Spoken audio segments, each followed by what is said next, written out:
Okay, so good evening, good morning, good afternoon, everyone. Lovely to see you here at our expert talk. We meet monthly, bi-monthly to discuss everything connected to loosely or in a broader sense to language coaching. And we'll be looking forward to a very lively discussion today. My name is Gabriela Kovac. I represent the International Language Coaching Association, as you may or may not know. And I'm very, very happy to introduce our speaker for today. Before we do that, hi Anna. Hello. Before we do that, a few words about ILCA, what we do, what we represent, and why we are all here today.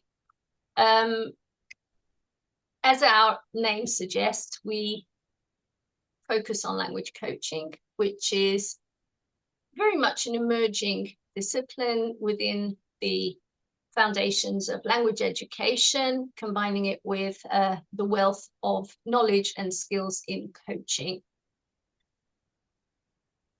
We focus on teacher training, which means that we help bridge that gap between all the expertise and the background that you have as a teacher, as a trainer, and to help you help your learners with all the skills and the knowledge that coaching has. We offer courses, tools, the skill set, and of course we have our annual conference, which is upcoming shortly, and hopefully we'll see you there. In the meantime, I'm letting people in, okay? So I've got my focus here and there. If we can move a slide, please. One or two more things about us. Here we go. Yep. So that's my book. Go and buy it. I think it's pretty good. It's foundational for anyone who's interested in language coaching. Our conference, we have just released our program. So the full program is now available if you're interested to join us.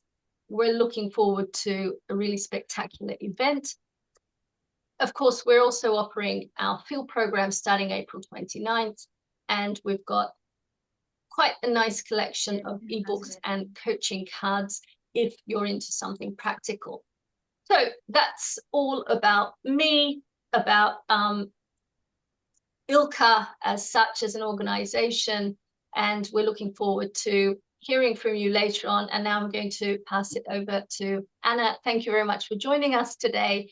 And I'll be muting myself. I'll be here in the background checking the chat and looking at what kind of questions might come up.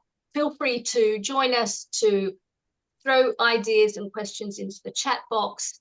And we're very much looking forward to listening to you, Anna. Thank you very much for being here. Thank you, Gabriela. That was a nice introduction.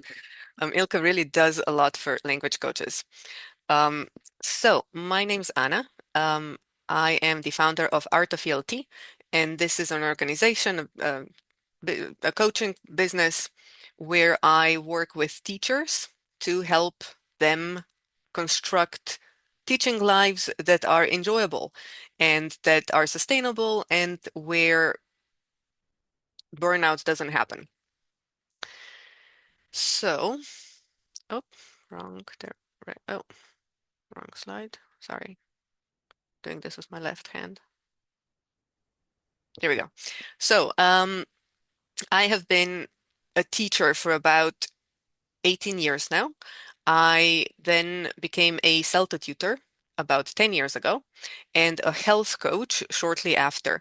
And then eventually, because of my own burnout, I came to the realization that I am really uniquely positioned to help teachers build better, more sustainable lives. And this is what we'll be talking about today, but with more of a focus on people who coach more than teach. I'll touch on the difference or the similarities in my talk as well, at least one aspect of the two roles. And yeah, hopefully by the end of today, you'll have some sort of framework to lean on whenever your sessions and your working lives become hard to bear. Um, so I don't know, should we wait another couple of minutes, do you think, or get started? I think we can slowly get started, and there's going to be recording anyway, so I think we're good to go. Okay. True, true. So once again, welcome everybody. Thank you very much for joining me in person, joining us in person. Um, if to start with, I'd like to invite everybody to, yeah, turn your cameras on. I will be asking a lot of questions for you to reflect on. If you want, you can definitely, hello everyone. So you can definitely share, you can talk to me, but you can also always use the chat box.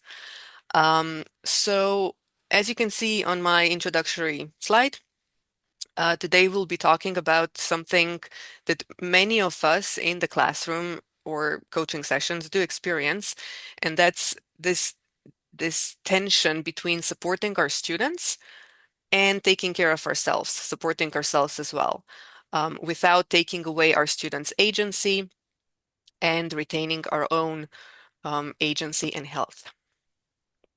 So this is something I'm still learning myself.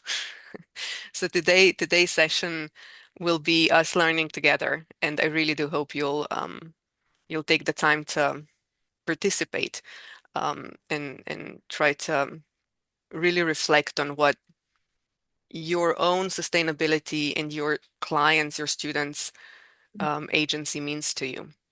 So let's start with a little bit of sharing. So how are you feeling today? How did you arrive at this session? Um, I'll start. Let's write in the chat a couple of words that describe how you're feeling right now.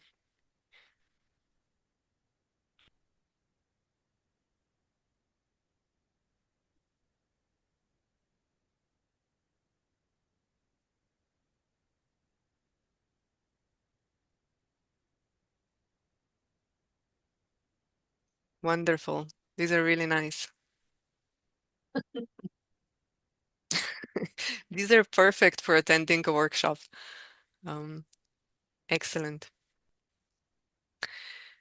Okay, so my second question for you would be, have you ever worked harder than your student or client? So we're teachers and we're coaches and we're human beings, we're social animals. That means that we care. Um, but the fact that we care can slowly, for some people, turn into something a little bit heavier. Um, it can turn into us feeling responsible for our students' motivations, for their progress, even sometimes for their emotions. We take this responsibility on ourselves and it can weigh us down. Um, so today I want to talk about not how to care less. I love that we care. We're teachers or coaches, but how to maybe care differently, how to approach this care and our work in a more sustainable way. So, give me thumbs up, thumbs down, maybe a little wavy, wiggly hand. Have you ever worked harder than your student? Yay, nay, sometimes.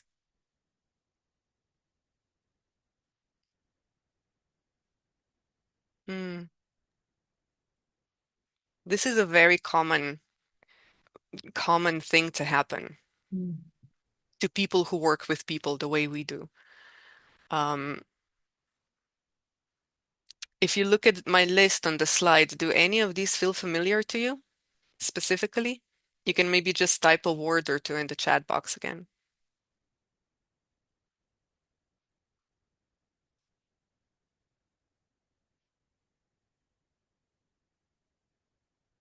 So we're getting over planning, over preparing. Yes.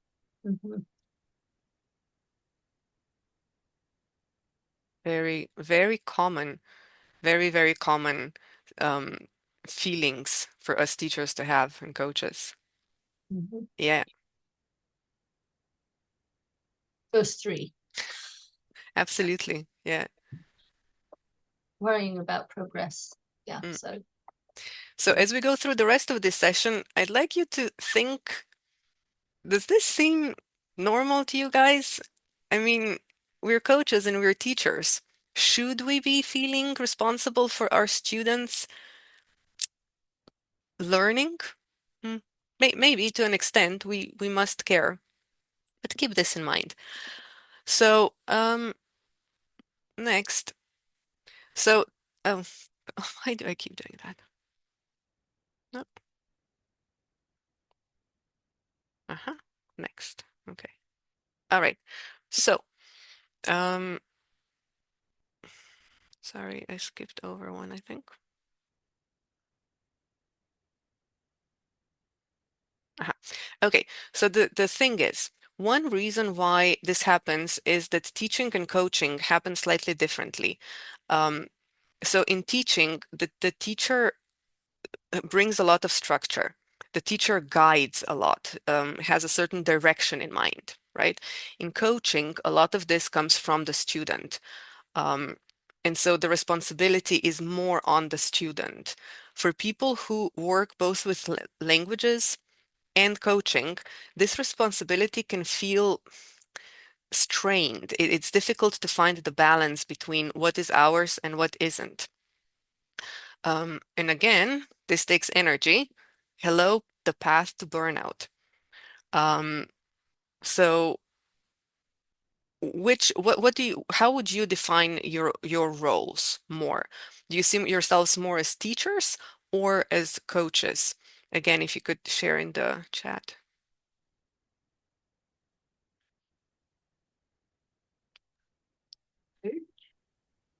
Valerie, Leslie, and teacher, Matthew, recently, especially a coach. Thank you, Process, Matthew. yeah, it changes. Yeah, Uh-huh. there's Yeah. Uh-huh.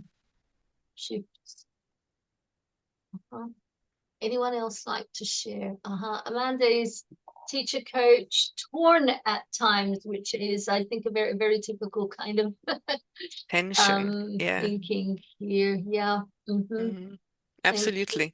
Mm-hmm. And I think this tension is normal. Oh, wait, Yeah, wait there you on, wait go. on. Okay, so Erica's saying both. Also, clown, entertainer, babysitter. Yeah. Um, Liz sharing she coached two of her students today. Vincent is trainer more. Mhm. Okay, thank you. This is very normal and very typical. As you've seen, I mean, the audience here, you guys do come from a specific subset of people who work in languages.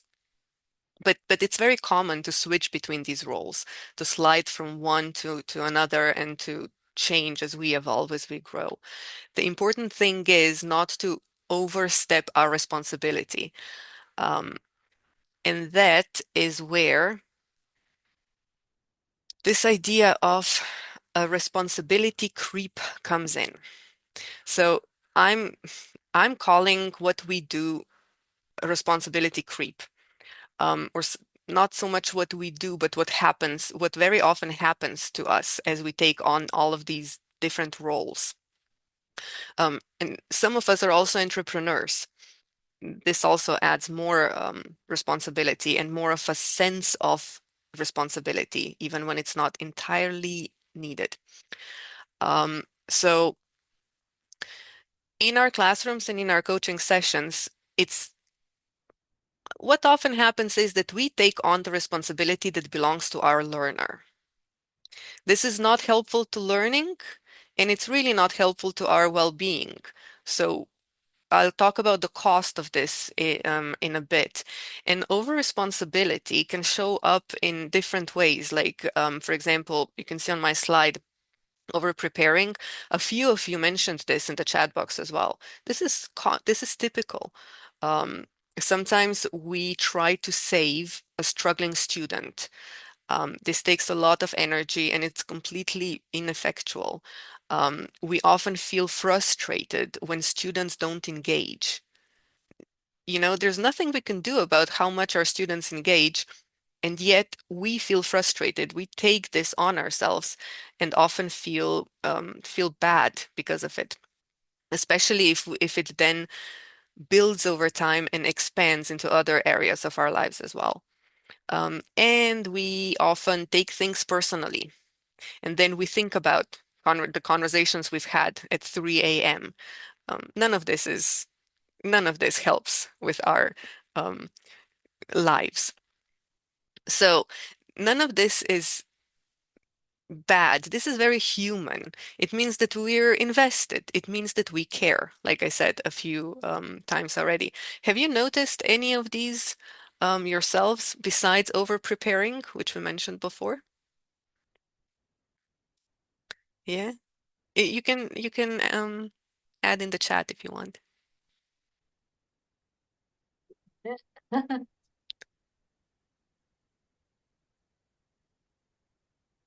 Can you repeat the question? Maybe it wasn't quite clear. Yeah. Yeah, Oh, just do you do what you see on the slide? yeah. Does this responsibility creep happen to you in this particular expression? Okay. Amanda says lesson planning in the middle of the night. Oh dear. Yeah, it happens. Mm, Valerie, replaying conversations afterwards, imagining how I could have done things differently. very typical. I like this. Neslian's sharing carrying motivation. I like Yeah, that sense of mhm. this is exhausting for us. Keep these in mind. So the cost of doing these things, at the beginning, it can be quite invisible. We often think, well, this is just a part of the job, but it's not. It doesn't have to be. So some of the things that cost, we feel tired a lot. How can we enjoy our lives? How can we spend time with our family and loved ones if our jobs exhaust us? We feel frustrated a lot. We feel doubt. Are we good enough?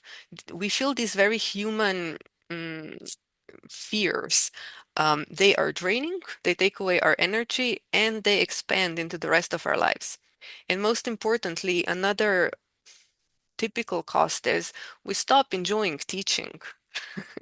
I mean, teaching and sharing stuff with our students is so much fun. But over time, with a lot of over responsibility, that goes away. We don't Yeah, want that. Gabriella? yeah, because there are one or two comments here. I don't know whether you can see the chat or not, which I'd like to kind of channel in here. Yeah, okay. So one thing again, as Leah says, students expect me to take all responsibility for this sense of expectations from the students, very often from the organizations too. And then Matthew says, sometimes I over prepare, but I don't see it as a problem. It makes me feel confident and I'm more relaxed during the session, which is a different perspective. Yeah, over to you. Absolutely. And I'm not even sure that that's then over preparing. If it doesn't have a cost, or if it has a cost, but the benefit is greater, then, keep doing it. If you ever come to a point where this over preparation is having too much of a cost, you don't get enough of a return, then it's a problem and you can start thinking about it in a different way, I would say. Um, so everything I just mentioned and everything you put in the chat as well, these costs, over time, guess where they lead? Burnout. And burnout is a very serious condition. It means that we cannot do our jobs anymore. It means we cannot earn the money to support ourselves, to put food on the table for ourselves and our loved ones. And we can't teach anymore. And we love teaching, right? Or coaching, helping our students get to the results they want. Um, the next slide is, so language professionals we are especially vulnerable. And the reason is we care. We chose this profession because we have this inherent trait of caring a lot. And we work closely with people. And most importantly, on top of this, We were never trained how to manage boundaries, you know? If you went, whatever you studied at the university, if you took any kind of a language teaching certification like the CELTA, nobody teaches you about keeping boundaries or handling conflict or resting properly.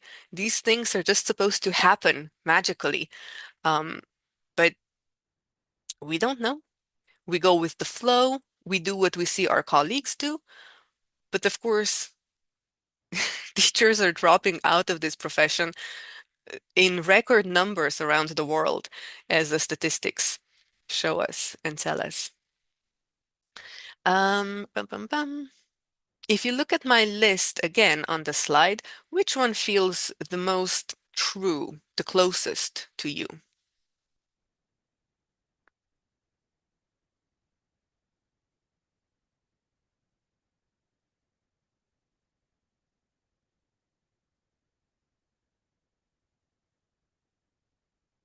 Was my question not clear? Yeah, it was. Okay.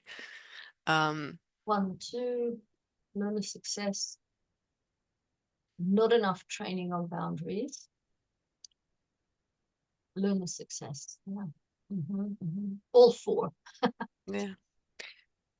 Again, these four are so typical across so many different types of language teachers and teachers in general, really. With language teaching and coaching, the the added problem with this over responsibility is that we ask our students to talk to us, and they often talk about themselves. So we care even more because we know them really well. Um, Mm. so yeah, these happen to language teachers a lot. Okay, so kind of a helpful way to think about this, something you can do to help yourselves and your students is to think about your work as a shared responsibility. You have your responsibilities, your clients or your students have their own responsibilities. And it's not helpful for you to take your clients' responsibilities and carry them yourselves. So you as the teacher coach, you bring a structure, you guide, you provide your presence. This embodied presence is incredibly important in learning, which is why I don't think AI will ever take over our jobs completely. On the other hand, our clients need to bring effort. If they don't make an effort, no learning can happen, no progress can be made. They bring decision making. They have to make their own decisions, especially in coaching. This is so important. We cannot do it for them. And the practice of the language, this is also something they bring. We can't practice for them. So, yeah. So our work happens in the middle between these two. The reason why the center of these two circles is yellow is because I couldn't figure out how to change the color in Canva. So it's not that there's more responsibility on the client's side. I just couldn't make it different. Um, so again, in the chat box, which of these two halves would you say you tend to carry more than you should or that is necessary?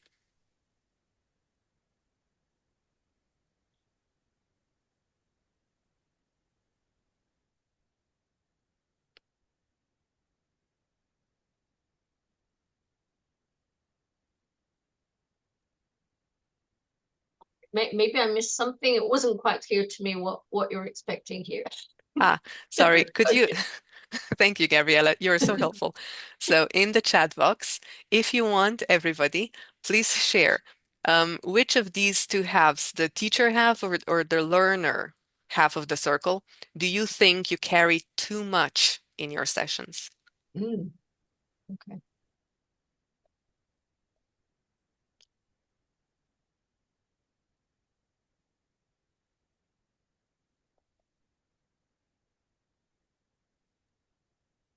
That's a very good question to be thinking of it like this. Mm. Okay, we're Eh, getting Amanda says substituting for effort and practice, not done by students. So the first 2 points there. mm. That's really easy to prepare a million handouts, a lot of homework for our students to do, and the result isn't really Mhm. much very often. Okay, Vincent says presence often. Valerie, implementation. Leslie, and presence and feedback. Mhm. When you say presence, how do you understand this? How would you say, just before we move on, how would you say if you want to unmute and share, how would you say you over over focus on presence? Leslie and Vincent. Um, for Mm-hmm. example, when I give a task students to do, Mm, I usually go and check. I'm always on the move in the class. Otherwise, sometimes they play around, and or sometimes also they always need feedback. So I need to go and be there to be present there mm, all the time. I can't leave them alone. I need to check, give feedback, and see what they are doing, or whether they are doing a mistake or not, mm-hmm. or whether they are on the right track or not. So I constantly move around and check. So that's what And I understand from presence. yeah, Neslihan, that's good. And are you bringing this up as something that you do too much because it's tiring to you? Sometimes it's tiring because I keep talking and talking, and I expect them to be a bit independent, but they are not. So that's Mm, why. Or sometimes, for example, they don't even read the instructions, in the book. yeah, I know. That's don't get us started on the actual technicalities of what happens in the classroom. Yeah. Um, Neslihan, these are excellent points. Um, s- if I can reply to this directly, if you don't change something, they will never Mm. be independent. In the same breath you said, I want them to be more independent, Yes. but I am constantly monitoring, constantly on top of what they're doing. Yes. I'm really glad that you brought this up, that you're aware of this, and that you shared it with others as well, because you're not the only one who does this. Was there anything else here? Yeah, Vincent Thank said, you. sorry, yes. Vincent says that present is availability for others. Mm, very similar to what Neslihan said. Mm, mm. Always being there, basically. Mm, Mm, yeah. okay. And Matthew said, I definitely tend to carry the teacher coach half more, but I really emphasize the need for the student to take responsibility and create their own learning protocol. Oh, that's nice. Mm. That's an excellent idea, yeah. And it is something I'll touch upon in a bit as well. Was that it? Yeah. Yeah. Okay. Um, I just wanted to say that I find it depends on the type of course I'm Mm, teaching. When they're very short, intensive courses, it's there's a feeling that the students are there and need to have something mm, there, so yes, they put the effort in, or maybe put the effort in for the day, but they're there to take mm. rather than to give in a way. Yeah, I see what uh, When it's a workshop, for example, or meetings or presentations or something like that, they're a lot on give me some substance. yes. So it's more they expect to be given things rather than them building their own knowledge and then using it and practicing it to Yeah. to solidify, to internalize the Yeah. language we're giving them. Um, yes, this is familiar to me as well from my own experience, but it doesn't work. Yeah. It just And I think there may be some cultural aspects in it as well. absolutely in any classroom, wherever we are around the world, culture does play a lot of a large part in terms of expectations. Mm. The good thing is we can train our learners. We really can train them to be better learners, as long as we can train ourselves to Mhm. be to only carry our own responsibility and to expect our clients to do their bit.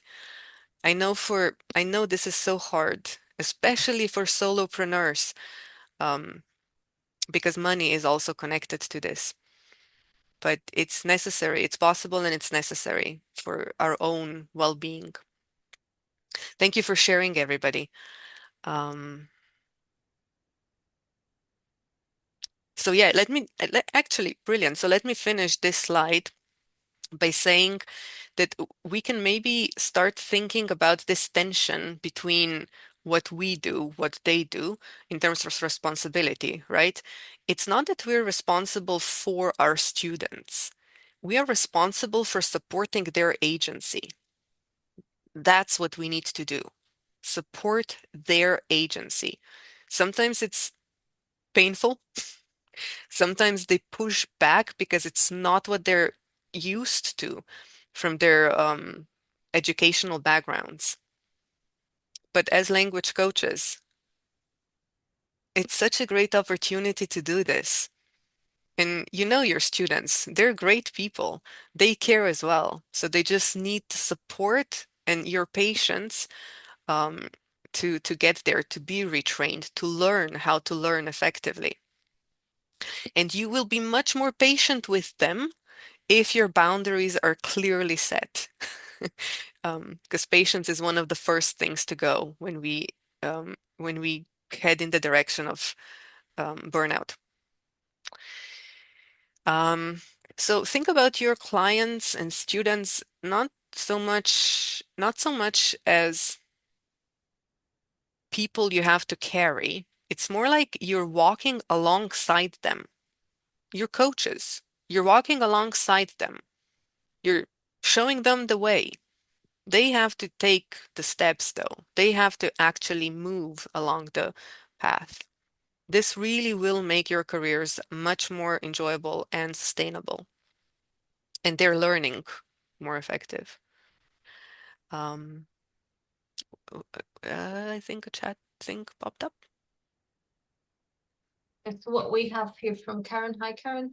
Is Hi. that is Oh, sorry, I'm not muted, am I? no, but it's fine. Okay, you can just share what you wrote. Yeah. Yeah, sorry, I was very late, and I just sort of jumped in at the end. But sometimes I talk to my students about learning styles in general, so that I try and get them thinking about how they learn and how they like to learn, what their effort looks like, what their input, how they like to input into the classes and stuff. Sometimes that helps to be able to stay more on your teacher coach place and not lean into doing too much for them, because they start thinking about, oh yeah, okay, I like audio stuff, or I like drawing, or I like the speaking piece. And then if you're in a group, obviously you can try to make that work, as it's complicated, but help that dynamic to work in a group. Or if you're one-to-one, it's really helpful, I find, because the Absolutely. person kind of gets into the idea of having a certain responsibility, having an input into each session, making decisions, how they like to make decisions, and those things that you've got on your right hand side there, you can sort Yes, of bring them up in that conversation. It's quite absolutely. And if you helpful, can I write, find. Karen, absolutely. And if you can write these down and create some sort of a document, an agreement, a manifesto that you Yeah, then use with this student, this it's like a client, contract. yeah, exactly. It's easy then to remind them when they're feeling unmotivated or Mm. they don't want to make the effort.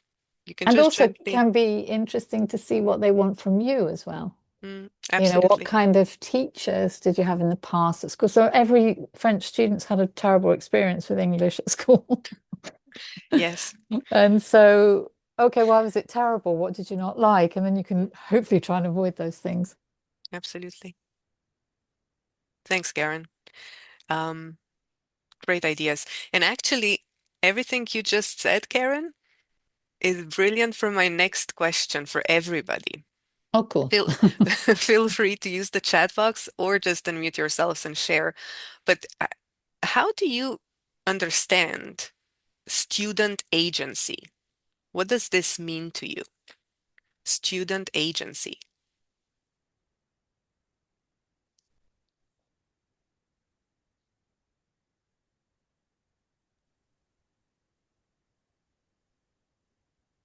Matthew, did you want to share?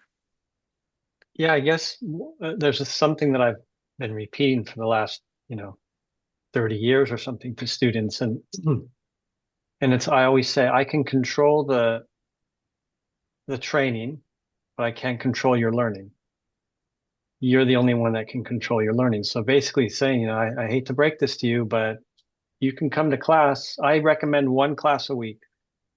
So unless you're doing 10 hours of class a week, you're going to have to put some time in if you really want to learn. And I often speak about polyglots like, Lydia Makovana, people when they learn, people who know 6, 7, 8 languages, they're not going to an academy and sitting in the classroom to learn that new, the new language. They've created their own protocol. They've taken responsibility. And I remember Lydia Makovan, a video that I watched in some conference she was at. She was talking about a friend of hers from Slovakia that was a disaster when he was in school, like his friends laughed at him and the teachers didn't know what to do with him. The parents were, oh my God, what are we going to do?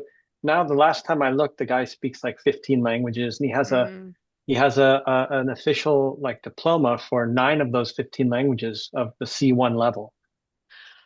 Wow. So, and this is a guy who was a disaster. So I often tell students this story because I say, I don't care how you feel about your learning right now. You can change that, but you have to take responsibility and you have to make a decision because many times I work with companies, with people and they're like, yeah, okay, well, they're paying for this. So I'll show up. But do you really want to learn the language? You have to make a decision. Yes. Absolutely. Absolutely.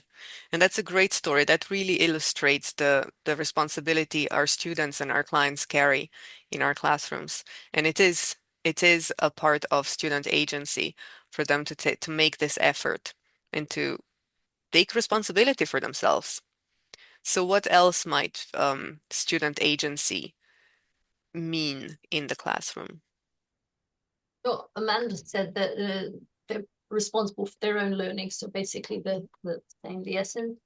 Karen said how free they feel to experiment, practice and try things in the target language in and out of class. Absolutely. That's a very specific one and it's really good. Yeah. So I spelled language wrong, which isn't very good for a language teacher.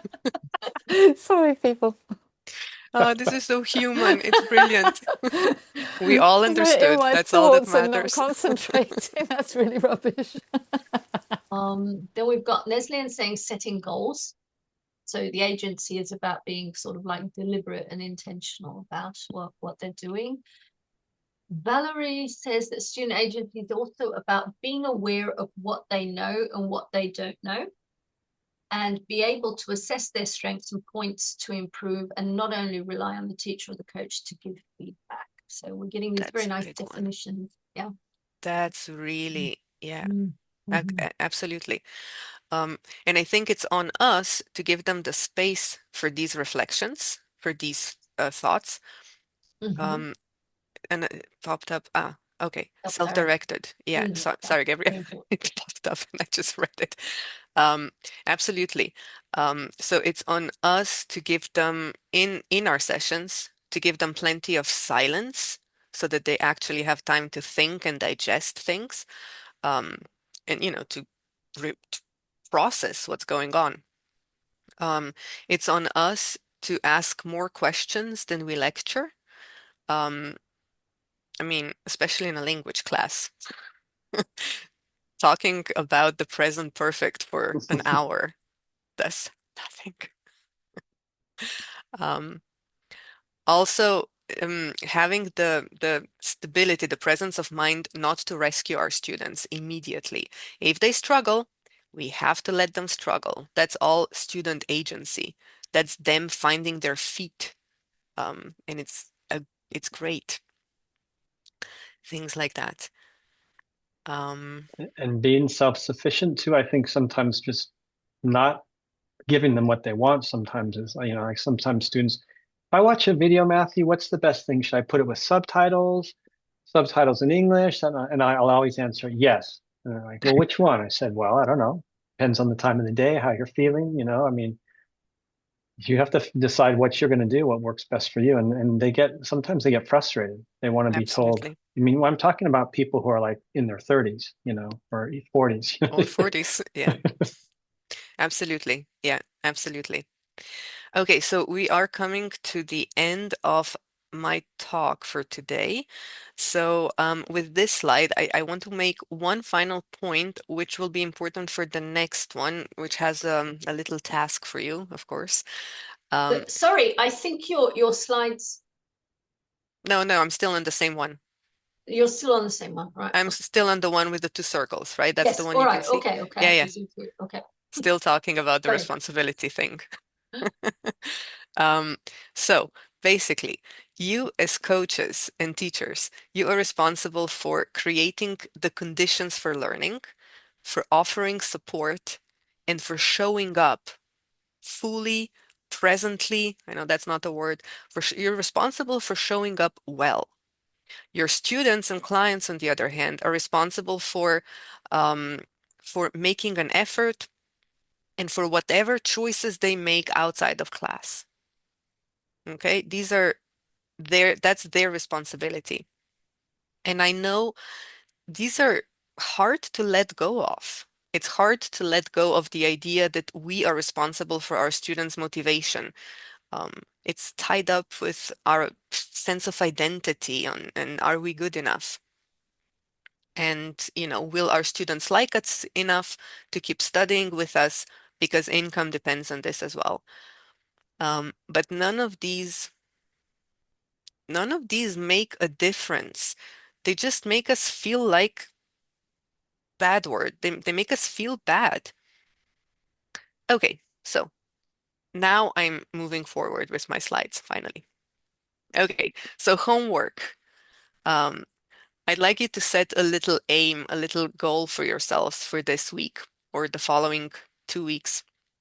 So decide right now, choose a small boundary you're going to set with your students, with your clients, or just decide on something small that you'll change, something that you'll do differently this week than what you normally do.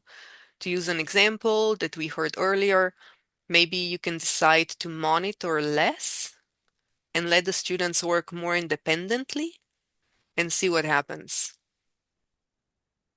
even if it's just 10% less. So let me give you a couple of minutes to think about this, maybe jot down some ideas.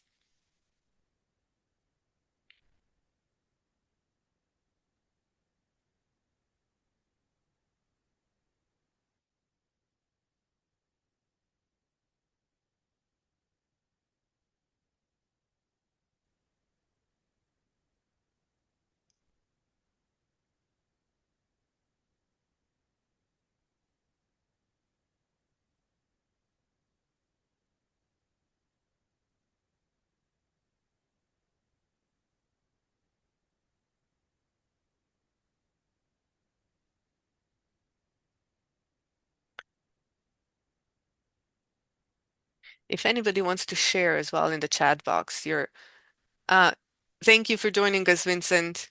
Good luck. See you. So if anybody wants to jot your ideas down in the chat box, please do. It'd be interesting to share, to see your plans.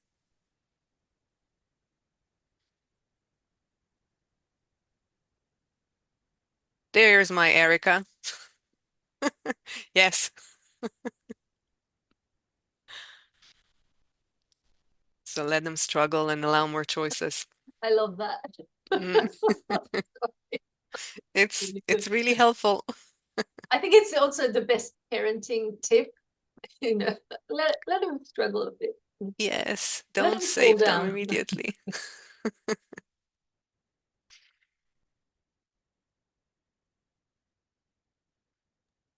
Okay. I like the agency here. I will, I want. I like that. And just Absolutely. Yeah. language around that. Yeah. Mm. Yeah. I think you can let them fail often. Like Well, be what's failure? I mean, yeah. for me, the way I understood this was make mistakes, but maybe amend them and something different. Yeah.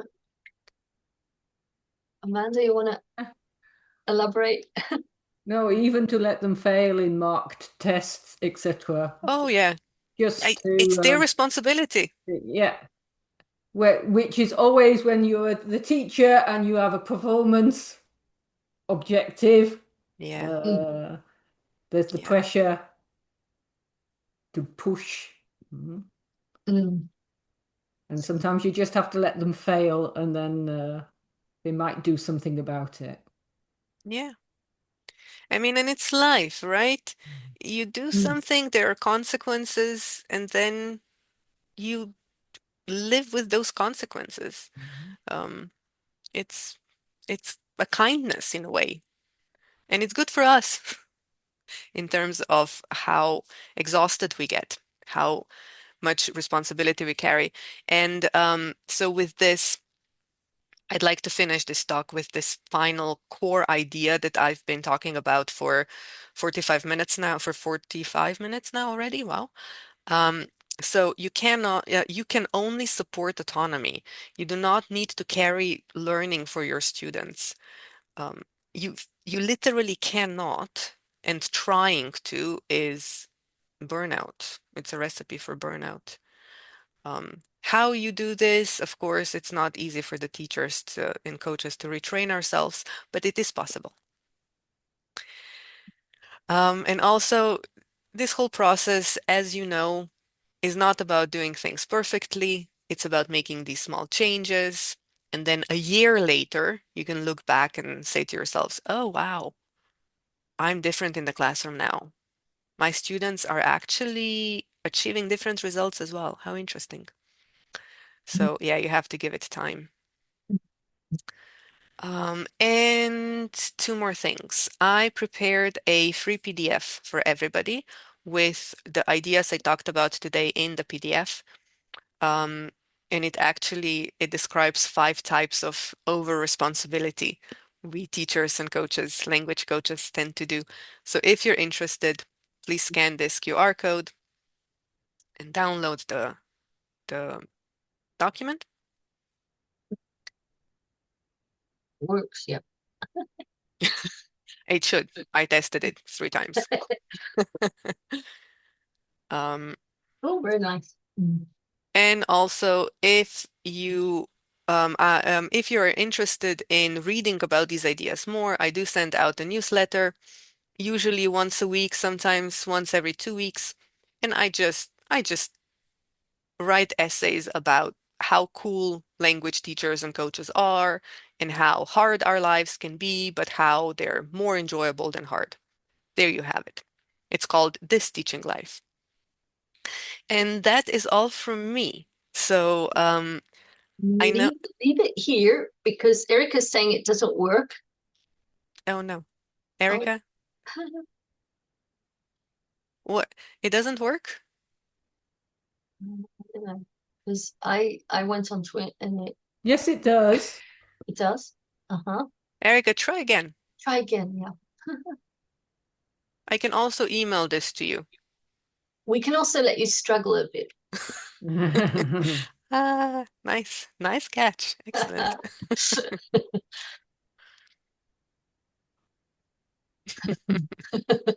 It links to the site to download Yeah. it. Yeah. Mm. So thank you very much, everybody. I am done. I know Gabriella still has something to say. And there was a Q&A planned, I think. I don't know. I mean, if there's a Q&A, if there are any questions that have come up or anything that anyone would like to share, I think we can do that now. Yeah. I mean, I think it's really good to just while you're thinking, it's really good to have this sort of space to just reflect on what boundaries mean for us, what responsibility is, what are we really responsible, what our roles are, you know, what our learners' roles are, things like that, and just share these thoughts. Any questions or anything that anyone would like to share at this point? I know more of you are unmuted, so I just, Gabrielle, I just wanted to say I can't download the document either. I mean, I click on the thing to say download, and it brings you to another page, would ask for another email and a login. I see. So Okay. maybe it would It be does? better to send it. Maybe. If you you can send me an email. I mean, you can send Gabriella an email, or you can send me an email, everybody at Put it in Shall the we put chat. it in Yeah. our emails in the chat? it's okay. You Or can you put copy yours. mine so you don't share yours. You can just you can email me at anna@art-of-ELT, literally what you see on my video as well. And I'll be very happy to send you the PDF. Artofelt. Art of ELT. Yeah. Art of Art. ELT. Art of Felt. I like that. Art of ELT.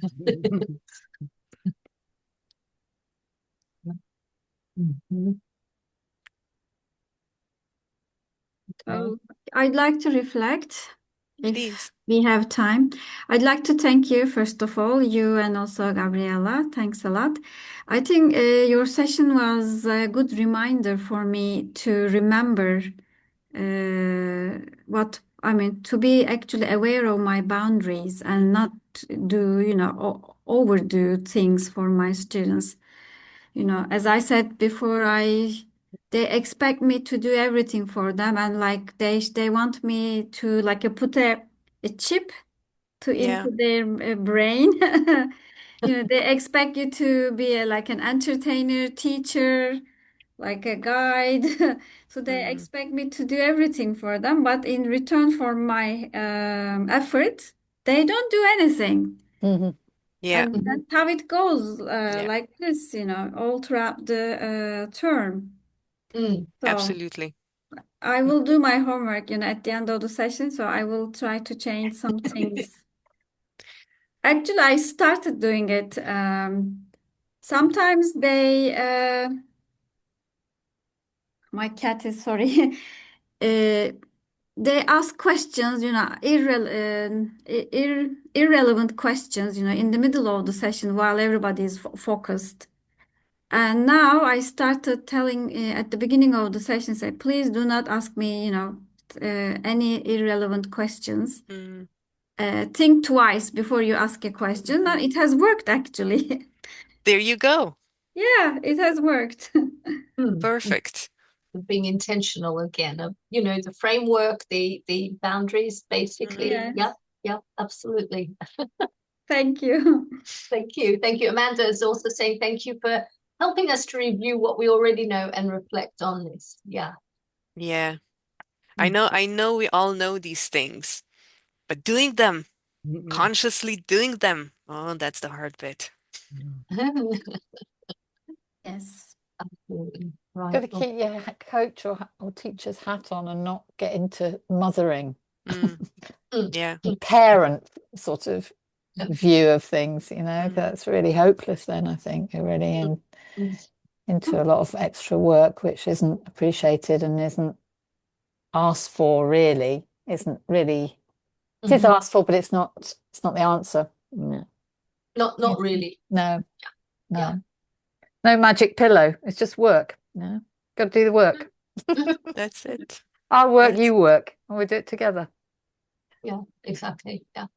And I think you also brought up something very interesting here, which is this sense of partnership. So it's not like one direction, No. me pouring in the knowledge into your brains, but it's, it is partnership in various forms, but it is, isn't it? Yeah, definitely, I think. And ultimately, it's the student client who builds the knowledge in themselves. We are not like transmitting knowledge in some magical way. No magic pillow. No. No. Okay. Thank you so much. I have to go. Right. Okay. But Thank it's you. nice to Thank have you, been here everyone. with you. Thank you.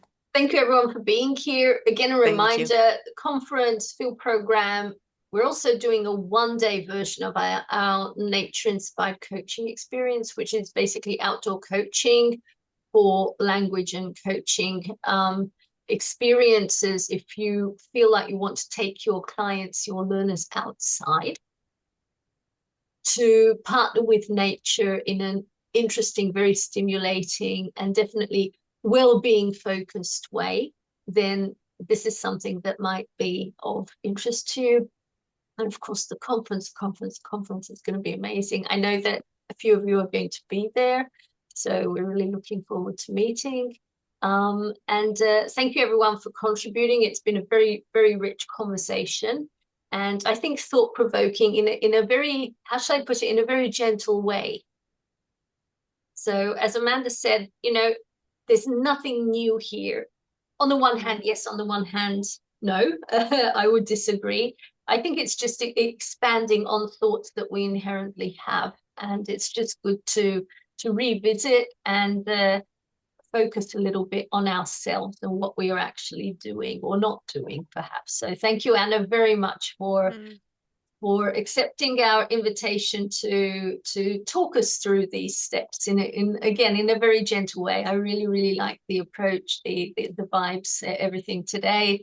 Any comments? Welcome. Thank you very much again, Anna.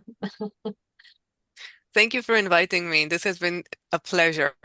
And thank you everybody who came and you who participated. Thank you everybody for participating. Yes, okay. Thank you. And the recording will be on YouTube. So if you share it with your network, that's also fantastic. And join us in our newsletter, LinkedIn, Facebook, Instagram. And bye, everyone. Thank you for being here.